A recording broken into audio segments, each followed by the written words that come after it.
All right, welcome everybody. My special guest today is Abby Prince, and Abby received her undergraduate degree in rhetoric from the University of Illinois at Champaign-Urbana. Some people call it Urbana-Champaign just for fun, but we prefer Champaign-Urbana. Outside of work, Abby spends time with her nephews and loves to relearn the lessons of a healthy disregard for impossible through them. That's awesome. She also enjoys running with her dog Truman, reading, baking pies, we'll talk a little bit more about that in a minute, and Yep. listening to podcasts. Abby serves as the Director of Program Quality and Management at LeaderShape. In her current role, Abby is responsible for working with campuses as they plan and prepare to bring LeaderShape programs to their students, both in person and virtually. Please welcome to the stage, Abby Prince. Hello, Abby. Hello, Jason. I'm so happy to be here. Welcome to the summit.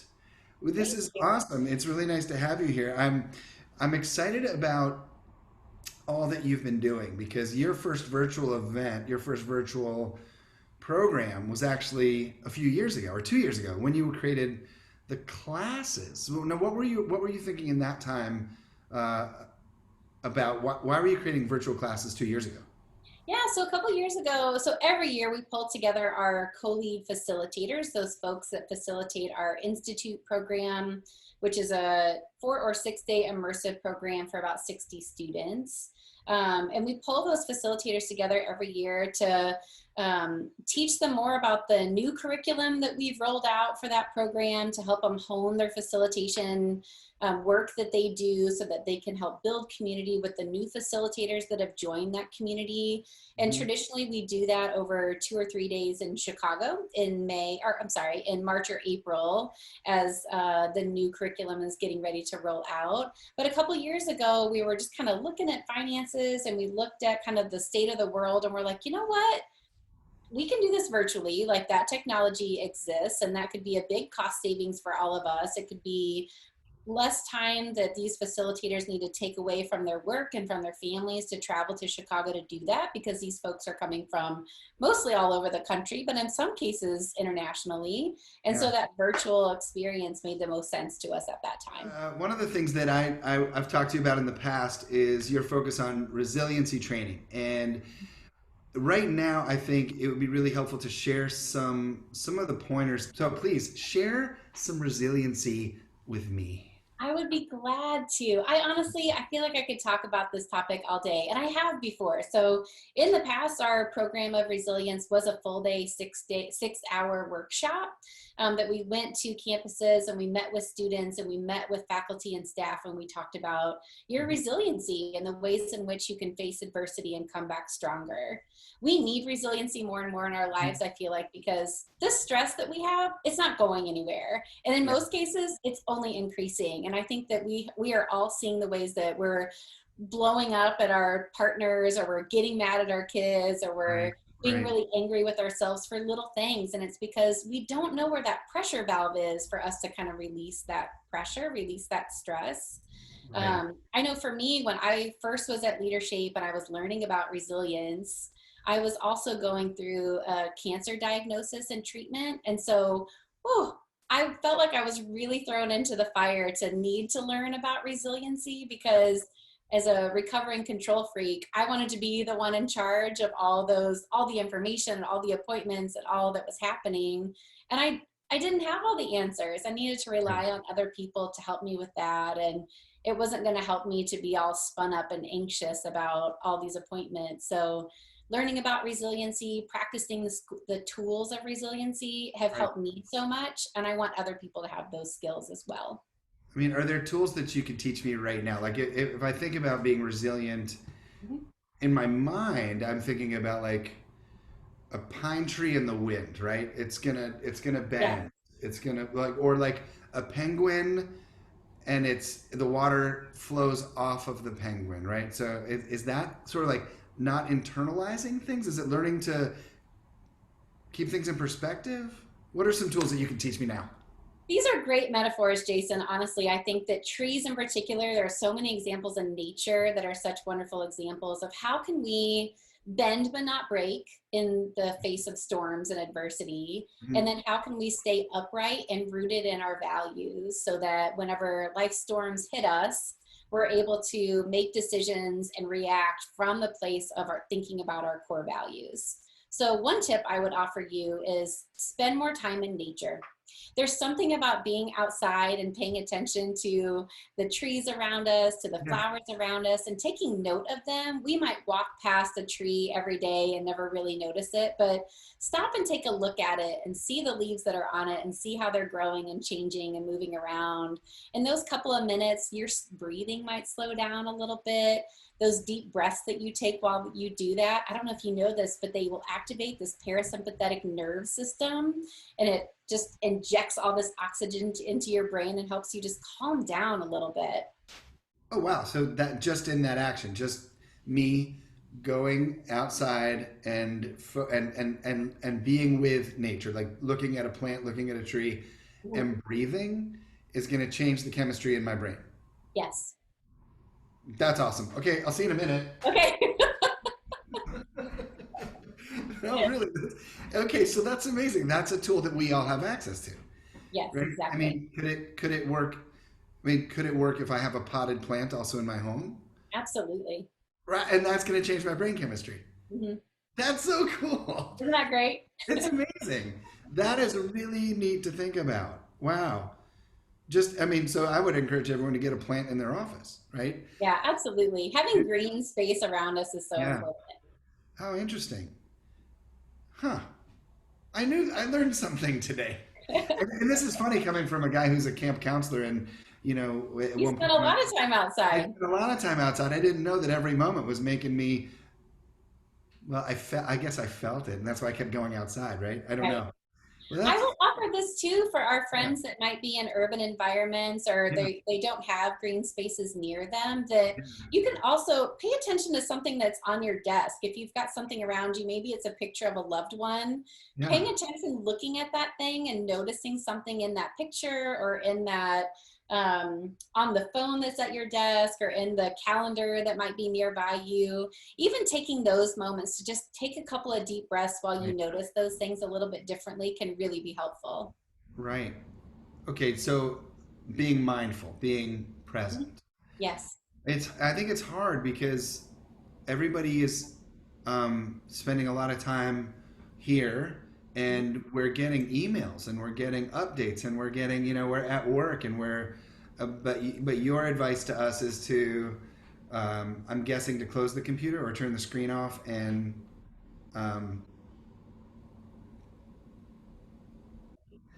yeah, and that works the same way. Yeah, so that's neat. But like you said, we should get up. We should get up and go outside. We should get up but maybe we take our object and we move away from our desk. Yeah. Right. Oh, that's cool. You can also, I will sometimes just set a timer and turn the volume off of my computer for 5 minutes. What you shared right there is going to change someone's day, right? That in itself is going to change someone's days. But you've got tools and tools and tools and tools and tools, right? What have you done during this time for yourself, other than being in nature, to stay, not to stay resilient, but to stay Abby, to remain Abby Prince? How have you stayed Abby Prince through the stay-at-home time? Yeah, I really appreciate that question, Jason, because I think that we often can sit in a place of fear for a really long time during this pandemic and this shift. And I think being able to stick to a structure has been really important to me, to still get up in the morning and work out, to still take some time to meditate, to still read every day, to still do those things that are good for my soul, that make me feel like better versions of myself. I also early in quarantine purchased a ukulele, which has been something really fun to do, just to be able to have time at home to learn something new. And I feel really privileged to be able to do that, having some musical background in my life. And that has just been really fun to kind of plunk out a couple of chords every so often. Right. That's awesome. You're maintaining a schedule, doing what you know works for you, but then you've also included something new. So you're thinking about getting better at something. So that's something we could encourage everyone to do, right? I think so too. Add something, like if we've all been thinking, oh, I wish I did this. Now's the time to do it. Yeah. And with great intent, put it in your schedule. Yeah, I think so too. So you know, my next question is the ukulele in your room with you? Like, can we see the So ukulele? close by. Do you keep it there? Yes. I Oh, do. yes. All right. Now you know my next question. Hmm. Will you perform on the ukulele for us? I will. Yes. If And if yeah, you'll join me. if I'll join you.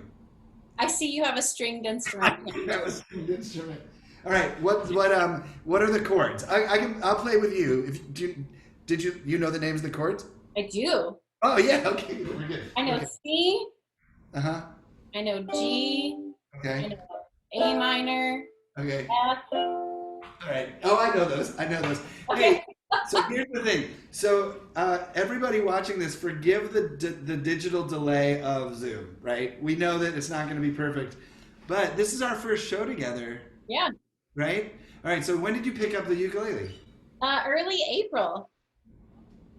And what is it now? It's Is it late. July? Late July? Yeah. Yeah. April, May, June. So you've only been playing for a few months. Yeah. But are you doing it every day? Yeah. For about like 10 or 15 minutes every day.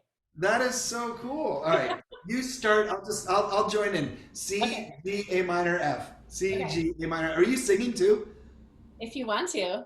Yeah, no, you sing. Okay. Oh, I'll play. I'll just play guitar so it won't interrupt your show too much. okay. Okay.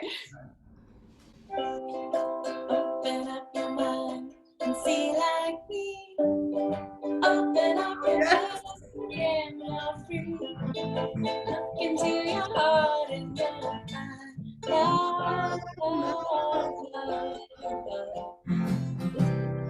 Music of the moment, people dance and sing. It's one big family. It's our God, the sacred right to be loved. Love, love, love, love, love. That is so cool. Happy Prince. Jason Mraz would be so proud. Oh my God, he would be so proud. He would be so proud. He'd be like, "Oh my gosh." Jason Mraz is like at home, like, God, I can't wait to meet Abby Prince. Um, We'll have to have him on our show. I don't think that's not. I think that's possible. Actually, we are not far removed from Jason Mraz because of some other friends that used to play DACA all the time. There was a band called Raining Jane that was very involved Oh, in. yeah. Well, they now are they are the band for Jason Mraz. Oh. So it's Jason. I think it's called Jason and Jane. I really think like literally they tour together, and Jason Mraz's band is Raining Jane. Well, this feels like you're toying with my emotions right now. So. So now we're here to promote Jason Mraz and Raining Jane. Obviously, Right. we're like the opening act. Yeah, yeah. All right, so I know some interesting facts about you too, right? I know that you did a study abroad in Canterbury, England. I did.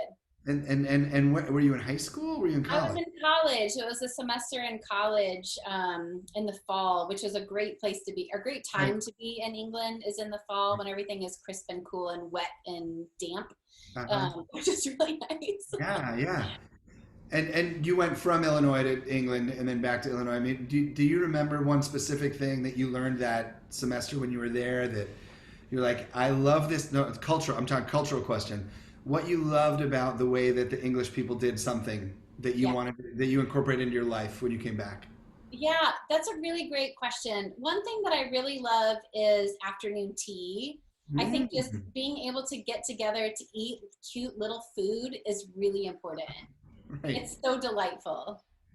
The cute little food club. Yeah. Maybe that's something that you could start. You can have the cute little food club online. So that's something you learned in England. Yes, everybody takes a break, but that's a mindful moment as well, isn't it? It is. It It's a is. moment when you just actually like you shut it down and you meet with people, or you turn it on to meet with people, right? Right. In the case now, but that's a really neat idea to have deliberate and tea sipping tea, looking at a plant. Yeah. Does it double the resiliency? I think it does. I think it feels like double dipping on your resilience and just taking time to enjoy your food Right. too is really important. So, What was a go-to? I mean, what was the food that you ate in England at tea time? Cucumber sandwiches always. Come So on. those little bitty pieces of rye bread with Okay. butter and cucumber all day. So Right. good. Okay. All right. Well, okay. I have a lot to do today. I'm going to get some cucumbers, some specifically rye bread, though. It's a Yeah. great, yeah, yeah, yeah. Those little bitty pieces of like dense rye bread, they're All so right. good. I'm salivating a little bit. This is a problem. So Canterbury, England. You now.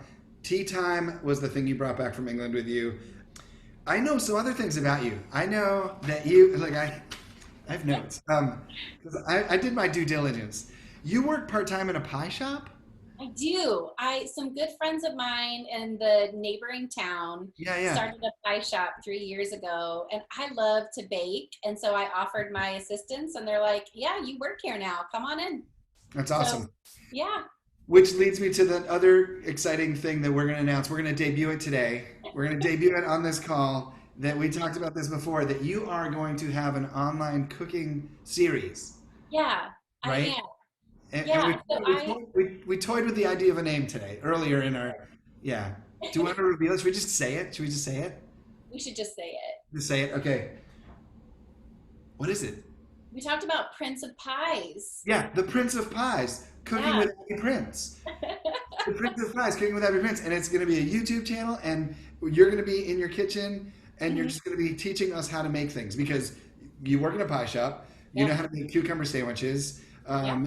and you're going to do it in such a peaceful way that we're all going to eat delicious food and be more resilient at the end of our meeting, I and hope all so. sorts of other tools that you're going to teach us. You're not just going to use tools in the kitchen, but you're going to be teaching us tools. You're going to be teaching through cooking. I bet. I bet you're going to be teaching through cooking.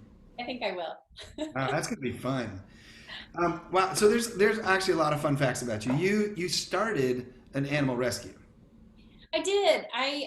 After I started at LeaderShape, I because of the work that we do, I spent a lot of time thinking about my vision for a perfect world and what I really wanted, and that was that all pets get to have a home. Wow. And so I started a foster-based pet rescue that I ran for 3 years. So we had mostly dogs, but also cats and rabbits and rats and snakes and sugar gliders and all kinds of animals. Rat. Did you say rat rescue? Yeah. Yeah, we actually we were responsible accidentally for tripling the rat population in Champaign County. Pet rats though. Yeah, pet Yeah, rats. pet rats. Because it's. I mean, that's a. There aren't many pets that you can also go to Home Depot or Lowe's and get something that will kill your pet, Yeah, right? yeah, You can't get a parrot. You don't. They don't sell parrot traps. they don't. They don't. No, they don't. They don't. They don't. That's just funny. Yeah, That's but rats are actually really smart. I don't know if you know this, but no. they have trained them to like sniff out bombs. Right. They're really smart animals and they're I really know good they are. pets. I know. Yes, rats are I just incredible. don't want one. I'm not. I'm open to the possibility. I don't think that I'll be able to sell it to my family as an Yeah, idea, right? I yeah. don't. We've got dogs, and we now have a 1 month old kitten Oh, rescue, but we haven't told my children who are at summer camp, so they don't oh, know. But they're coming home to a kitten. that's going to be very exciting. It's going to be very exciting. And this is how people get kittens. When your neighbor's brother's neighbor Uh-huh, uh-huh, uh-huh, has too many cats, uh-huh, uh-huh. that's how you get a cat. Yeah, that makes sense. When your neighbor's brother's neighbor has too many cats, That that's sounds that's exactly how we right. got a cat. Yeah, Yeah, that's how we got a cat. Do you hear that? I do hear that. Something's Yeah. happening in Nashville. Well, I work out of the Global Education Center, Uh-huh, and it's on a busy street, but I'm inside the building in a classroom. But there's uh-huh, also a fire station 2 blocks up. uh-huh. So it's a very popular siren area. We're siren friendly in my studio. Yeah, I have not recorded. I haven't recorded any albums in here, because that would be funny if you listen to a song in the car and a siren comes And you're on and like, you're is like, why am I pulling over to Jason LeVasseur singing? Oh my goodness! So I'm really excited. So I think what I've learned from you today is that what's going to help me in my stay-at-home time, and it's going to help other advisors, schedule, Hmm. like really deliberately doing my work, Yeah. deliberately taking a break, Yes. and doing something mindful, Hmm. whether it's spending time in nature or looking at a picture that brings joy or petting your pet, I'm guessing is Yeah. another one. You've got a dog named Truman. Truman. Hmm. Truman. And that also one of the things that I'm learning from you is that put something new into your life, right? The ukulele, right? Hmm. Schedule breaks, learn something new, Yeah. right? We've got enough challenges, we've got enough work. Let's do some work on something that we've dreamt about, Yeah. like a goal. Yeah. I think that's exactly it. And I would say Yeah. too, Jason, that if there are days where most days you're feeling good about sticking to a schedule and Mhm. taking breaks and taking time for yourself and learning something new. If there are also days where you didn't get out of your sweatpants and you only had a piece of bread for lunch, and like, Yeah. that's also okay. Like, be compassionate and kind to yourself. Yeah. Is that so? Like, be able to forgive yourself for Mhm. not sticking to your own schedule. Like say, hey, it's Absolutely. okay. Some days we want to work towards. Actually, I, this is a really Yes, progress, absolutely. right? I love this water bottle. It just reminds me that, you know, let's just work. Let's just continually push a little more every Yeah. day for being the better version or the version of ourselves that we're hoping to be. Yep. And it is work and it's patience with ourselves and it could be 2 steps forward, 4 steps back, but we're Yep. still tomorrow's a brand new day. Practice makes progress always. Practice makes progress. Yeah, Yep. absolutely. Well, this has been an awesome conversation. I agree. It's been really good to chat with you. Yeah, thank you. And thanks for being a part of this and sharing your knowledge with all of the advisors out there and professionals in higher ed who need your love. And they have it. They have it, right? Absolutely. They have it. Well, We're all thank. doing our best. All right. Well, I kind of feel like hugging. Let's hug. Let's hug. Thanks, Abby. All right. I'll see you later. Bye, Jason. Thank you. Thank you.